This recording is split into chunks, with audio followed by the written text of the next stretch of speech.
ಜೆಪ್ಪು ಮಹಾಕಾಳಿ ಪಡ್ಪುವಿನ ಸಮೀಪ ರೈಲ್ವೆ ಕೆಳಸೇತುವೆ ನಿರ್ಮಾಣಕ್ಕೆ ಒತ್ತಾಯಿಸಿ ತುಳುನಾಡ ರಕ್ಷಣಾ ವೇದಿಕೆ, ಮಹಾಕಾಳಿ ಪಡ್ಪು ನಿರ್ಮಲಾ ನಗರದ ನಾಗರಿಕ ಹಿತರಕ್ಷಣಾ ಸಮಿತಿ ಮತ್ತು ಸ್ಥಳೀಯ ವಿವಿಧ ಸಂಘ ಸಂಸ್ಥೆಗಳ ನೇತೃತ್ವದಲ್ಲಿ ಮಹಾಕಾಳಿ ಪಡ್ಪುವಿನ ರೈಲ್ವೆ ಗೇಟ್ ಬಳಿ ಸ್ಥಳೀಯರು ಧರಣಿ ನಡೆಸಿದ್ದಾರೆ.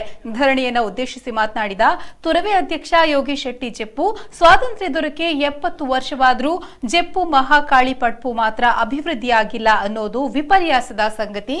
ಇಲ್ಲಿನ ರೈಲ್ವೆ ಗೇಟ್ ಬಳಿ ರೈಲು ಹೋಗುವಂತಹ ಸಂದರ್ಭ ಪ್ರತಿ ಬಾರಿಯೂ 15 ನಿಮಿಷಗಳವರೆಗೆ ಟ್ರಾಫಿಕ್ ಜಾಮ್ ಉಂಟಾಗುತ್ತೆ. ಅದೆಷ್ಟೋ ಬಾರಿ ಈ ಸಮಸ್ಯೆಯಿಂದ ಬಳಲಿ ಪಂಪ್ವೆಲ್ ರಸ್ತೆಯನ್ನ ಅವಲಂಬಿಸಿದ್ದೇವೆ. ಆದರೆ ಇಲ್ಲಿ ಕೆಳಸೇತುವೆ ನಿರ್ಮಾಣಕ್ಕೆ ಒತ್ತಾಯಿಸಿ ಸಾಕಷ್ಟು ಬಾರಿ ಹೋರಾಟ ಮಾಡಲಾಗಿದ್ರೂ ಅದಕ್ಕೆ ತಕ್ಕ ಪ್ರತಿಫಲ ಸಿಕ್ಕಿಲ್ಲ. ಆದ್ರಿಂದ ಈ ಸಮಸ್ಯೆಗೆ ಕೂಡಲೇ ಪರಿಹಾರ ಕಲ್ಪಿಸಲು ಸಂಬಂಧಪಟ್ಟ ಇಲಾಖೆಗಳು ಮುಂದಾಗಿ ಸ್ಥಳೀಯರಿಗೆ ನ್ಯಾಯ ಒದಗಿಸಿಕೊಡಬೇಕು ಎಂದು ಆಗ್ರಹಿಸಿದರು.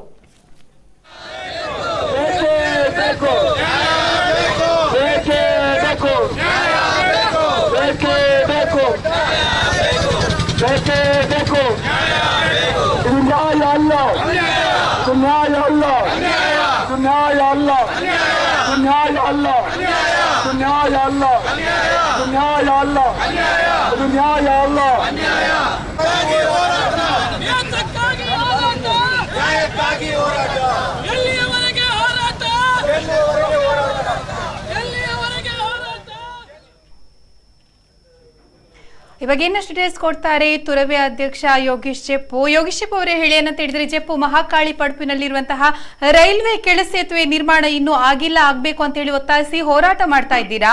ಎಷ್ಟು ವರ್ಷದಿಂದ ಈ ಒಂದು ಬೇಡಿಕೆ ಇದೆ?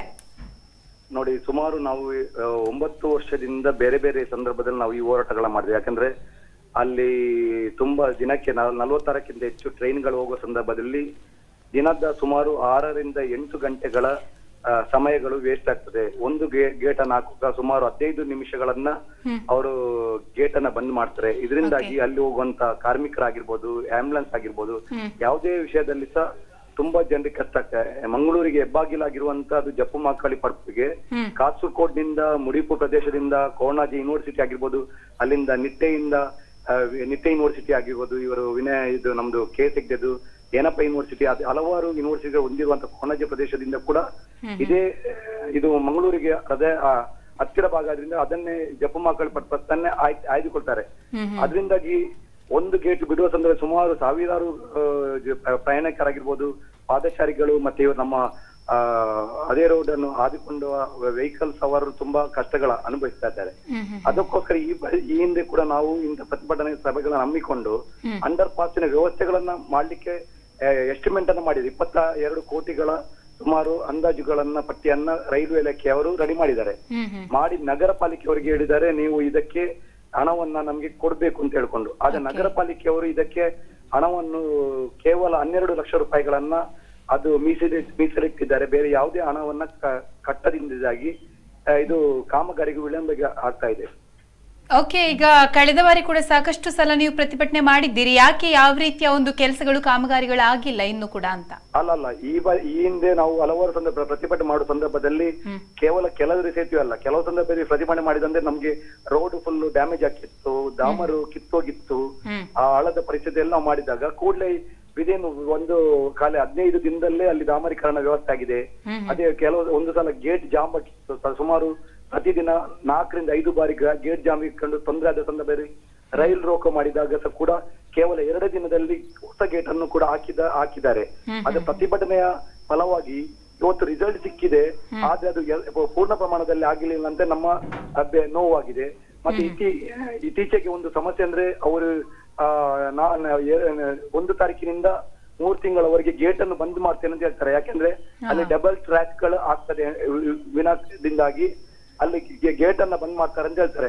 ಗೇಟ್ ಬಂದ್ ಮಾಡಿದ್ರೆ ನಮ್ಗೆ ಆ ಸೈಡ್ ಈ ಸೈಡ್ ಬರ್ಲಿಕ್ಕೆ ಫುಲ್ ಸಂಪರ್ಕನೆ ಕರೆದೋಗೋ ಸಾಧ್ಯತೆ ಇದೆ. ಅದಕ್ಕೋಸ್ಕರ ನಾವು ಹೇಳ್ತಿದ್ದೇವೆ, ನೀವು ದಯವಿಟ್ಟು ನಮ್ಮ ಅಂಡರ್ ಪಾಸಿಂಗ್ ಅನ್ನ ಮೊದಲು ಮಾಡಿ ಬಳಿಕ ನೀವು ಗೇಟ್ ಅನ್ನ ಕ್ಲೋಸ್ ಮಾಡ್ಕೊಂಡು ಕಾಮಗಾರಿಯನ್ನು ಸ್ಟಾರ್ಟ್ ಮಾಡ್ಬೇಕು ಅಂತ ನಾವು ಇವತ್ತು ಕೂಡ ವಿನಂತಿಸಿದ್ದೇವೆ. ನಾವು ಎಚ್ಚರಿಕೆಯನ್ನು ಕೊಟ್ಟಿದ್ದೇವೆ. ಇವತ್ತು ಈ ನಮ್ಮ ಪ್ರತಿಭಟನೆಗೆ ನೀವು ಅದಕ್ಕೆ ಸ್ಪಂದಿಸದಿದ್ದಲ್ಲಿ ಮುಂದಿನ ದಿನ ನಾವು ರೈಲ್ ರೋಕೋ ಮತ್ತೆ ಬೃಹತ್ ಮಟ್ಟದ ಪ್ರತಿಭಟನೆ ಕೂಡ ಹಮ್ಮಿಕೊಳ್ಳುವುದು ಅನಿವಾರ್ಯವಾಗ್ತದೆ ನಾವು ಎಚ್ಚರಿಕೆ ನೀಡಿದ್ದೇವೆ ಮೇಡಮ್. ಓಕೆ, ಧನ್ಯವಾದ ಯೋಗೀಶ್ ಅವರಿಗೆ ನಮ್ಮ ಕುಡ್ಲ ವಾಹಿನಿ ಜೊತೆ ಮಾತನಾಡಿದ್ದಕ್ಕಾಗಿ.